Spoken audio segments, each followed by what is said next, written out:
Hey everyone, Dr. Rowe with Advanced Physical Therapy and Wellness. This is our Rockstar PT, Dr. Myro. Today we'll be covering a little bit with plantar fasciitis. So, oftentimes there'll be pain in this region right through here, as well as maybe even coming through here, tender to palpation. Now, oftentimes this occurs in people who are pronated. So they're pronators and it's just slamming down every single time they walk. It just jams down, boom, boom, boom on that plantar fascia.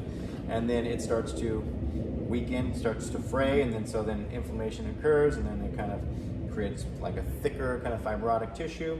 So one of the ways to kind of unload that in a pronator, so if they're a pronator, usually they will have kind of collapsed arches. So you can tape a false arch in, and I have a different training on that one, which we'll pull up, and that one's kind of a complicated one, so we'll kind of teach you that kind of on the fly as it goes on when you run into it. But a way that you can test to see if that one actually works, that's very quick, is what they taught us in the Mulligan course. So if it's a pronator, if they have just pain with walking, and they're like, yeah, it just hurts when I walk, it's like, cool. Then essentially what you do is you can kind of come off the side right in through here, and then kind of pulling it right around up and through here, and then coming around right there. So essentially you'll just do like a talar tilt, and that will just tilt the talus right in through there, so that when that is tilted there, then they can't jam as much into pronation. So oftentimes we'll have that increased medial glide of that subtalar joint. So you just come like right around the heel there, and then you just kind of hook it on the bottom. You kind of bring them into a more talar tilted position. Maybe put them into a little bit of dorsiflexion. Simulate walking, and then you'll kind of tilt the talus right in through here, coming up and around, and then just coming up right in through there, so that it kind of holds them into a little bit more of a supinated position. Now Myra's already a supinator, so go ahead and just stand up, see how it feels. He's already a supinator, but you can kind of notice the difference between the two. Yeah, just pulling it up. Yep, pulling up a little bit. Good. Go ahead and sit back down. So that's one way of doing it, just to test to see if this other taping technique would work. If that helps, but doesn't eliminate it, I have this a lot more complicated version that is amazing for this kind of stuff, but that's on a different training. You can check that one out. Or just DM me or send me a message or something like that. I'd love to hear with you and connect. Or drop a comment in the comment box below, whatever. Or if you don't like it, comment too. I'd love to hear your feedback. So, interestingly enough though, people that are supinators do get plantar fasciitis. It's like, I've ran into it quite a few times, and they're like, oh, I've got plantar fasciitis pain in this area.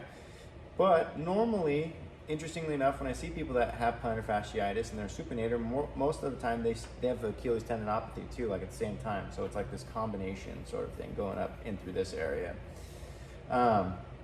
So what you can do is essentially, let's say supinator on this side. What you can do essentially is, if you can check out, you can have them maybe get into a position that would cause them pain in the plantar fascia region. If it's a lunge, if it is a squat, then you can try and essentially put them in more of a pronated position by doing your mobilization and movement, positional fault bone of the tib of the fibula, and then kind of almost forcing them into a little bit of a pronated position.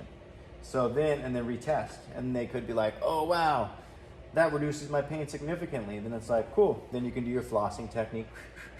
You can do your taping technique that we went over previously of kind of holding that bone in that place right there. And like I said, in combination too, you're gonna be doing your test too on the Achilles tendonitis / tendinopathy too. And you can always do a double tape. You can tape like a lateral glide of that decreases their pain. And then also too, after taping that, then you can tape the glide in right in through here and then wrap it around. Most of the time, one will start essentially getting better before the other one, whether it's the Achilles tendinopathy, and then essentially you can wean them off that one and stop taping that one and only tape this. At the same time, you can start mobilizing into that subtalar joint if they are stiff, doing that medial glide of that subtalar joint right in through here. Or you can even do mobilization movement of that subtalar joint coming right in through here, medial gliding it and having them evert. Go ahead, and then assisting. Just like that. 2-3 rounds of 10. Holding on the 10th one, 5 seconds. 5, 4, 3, 2, 1. And that's just some of the things that I found most helpful as far as test, retest, test, kind of putting a crutch to deload the area, decrease inflammation. Obviously, with plantar fasciitis, it's going to be it's usually more complicated. They could have like hallux rigidus. They could have anything below and above the chain, all the way up to their occiput. That's where the posterior sling goes, all the way up through here, all the way up through here. So oftentimes I'll be like, hey, do you have cervicogenic headaches on the same side? Interestingly enough, oftentimes people with plantar fasciitis do. So it's like, well, you might need to even treat all the way up through there. So that's just a quick thing, test, retest, but obviously over the course of treatment, you're going to be looking for and hunting for other things too as well.